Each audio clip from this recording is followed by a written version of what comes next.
In today's video, I want to talk about 5 tips for our teachers out there so that you can stay healthy throughout this school year. So if you guys see me looking down, it's because I have notes because I can't remember everything, as you think I'd be good at that as a teacher, but I'm not.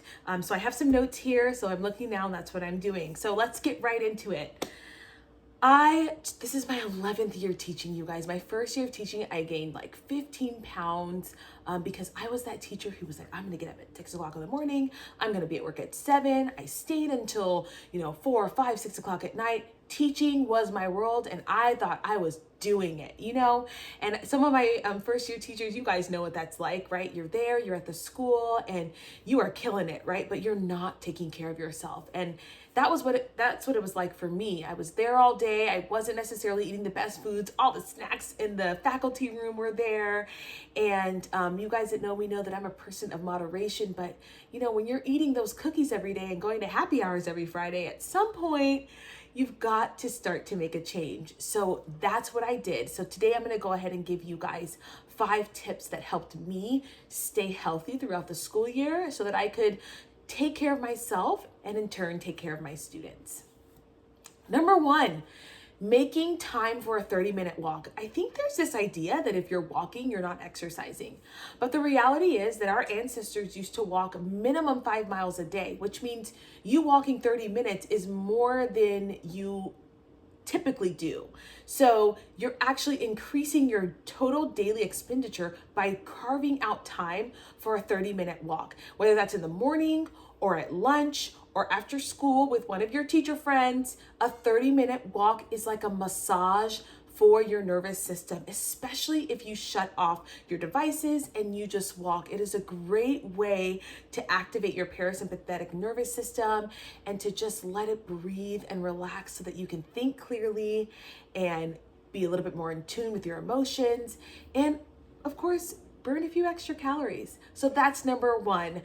I worked at a high school, and so I was able to walk the track sometimes, a couple times. If I had a prep period, I'd walk a few laps or walk a mile with one of my teacher friends. And then the other half hour of the prep, we'd do our prep work. So find ways to work in walking. All right, that's number 1. Number 2, stand when you teach if you can. Now, obviously, if you are someone with disabilities or you're someone who has severe knee concerns, you cannot stand the whole time. But when you stand, number 1, you're more likely to be active. You guys, I'm really sorry. My dog is just itching himself away. Chase, out. Sorry, bud. Mama's doing a video. Get out. Get out. You guys, he looked at me like this. I know you're not talking to me. Okay, so standing, you guys know that sitting is the epitome. It is like the new smoking, right? You're not moving. There's no blood pumping around so quickly. So I shouldn't say there's no blood pumping around. Your muscles are not moving. So when you stand, you're activating your core, you're activating your glutes, you're activating your back. You are utilizing those muscles, and so you're there for increasing your total movement for the day. So stand when you walk, when you teach, when you can. I have a little podium that I lean on even sometimes, so I recommend that. But as much as you can, stand when you teach, okay? Number 3, figure out how to make your favorite unhealthy meals healthy. Okay, you guys ready? Grab a pen and paper because I'm about to tell you guys some of my favorite ways to make my unhealthy foods healthy. Okay, first of all, I am not a believer in good or bad foods. I think there are foods that nourish your body and foods that nourish your soul. The idea is to eat more foods that nourish your body and not so many foods that nourish your soul. Eat those on occasion.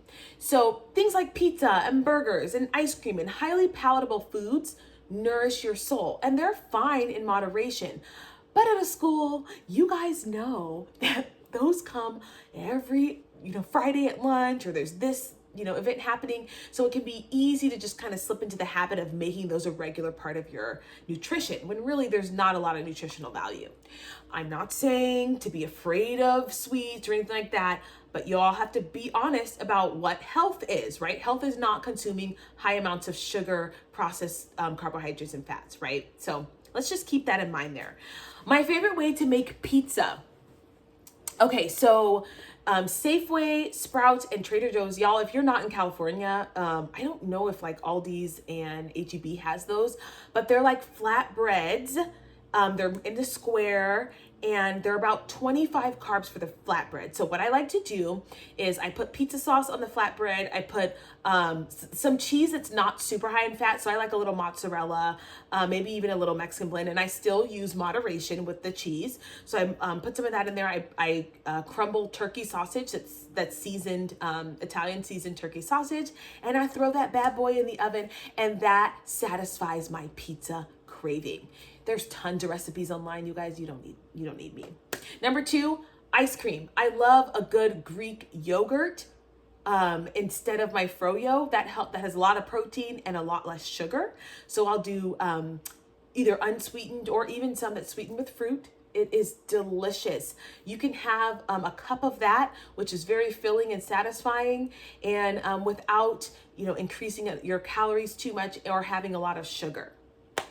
Okay. Number 4, have portion snacks. You guys, sometimes, there's one day where you're not moving so much as a teacher. The next day you're moving more. So you are hungry. That hunger strikes and you're like, well, there's chocolate chip cookies in the faculty room, so that's what I'm having. No, keep some snacks on hand that are healthy, that are filling, that are nutritious. If you don't have time to cut up vegetables, that's totally fine. I hear that. I hear you on that, sis. Okay. These 14-hour days, you're like, nobody's cutting vegetables, Joe. No one. Okay, I hear you. Watermelon, pre-cut from the store, you're welcome. Celery and carrots, pre-cut from the store, you're welcome. If you're on a budget, you can, obviously buy them yourself and cut them up. That's going to be a lot cheaper. You can also buy, you guys, what is it called? Grocery outlet. Go to the grocery outlet, you guys. Grab some snacks from there. They have Aussie Bites. They have paleo bars. There are anywhere between 100 and 200 calories. They're full of nutrients. Grab some raw almonds. Grab some fruit. Apples, oranges, bananas. Have some fruit on deck so that you can be armed when hunger strikes and you're not feeling like you need to run and go grab, the nearest Snickers bar. Okay? Because that's the name of the game. Last but not least, this bothers me so much. And you guys, leave a comment below if you want me to do a video on this. But teachers are really ingrained to be self-sacrificing, overwhelmed, super committed, really give themselves to this career. And I love that about teaching. You put in a lot, and sometimes you get a lot. You put in a lot, and sometimes you don't.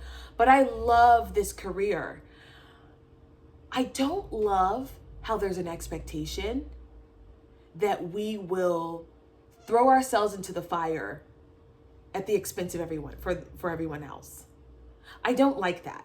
And I think there needs to be a better conversation about taking care of yourself.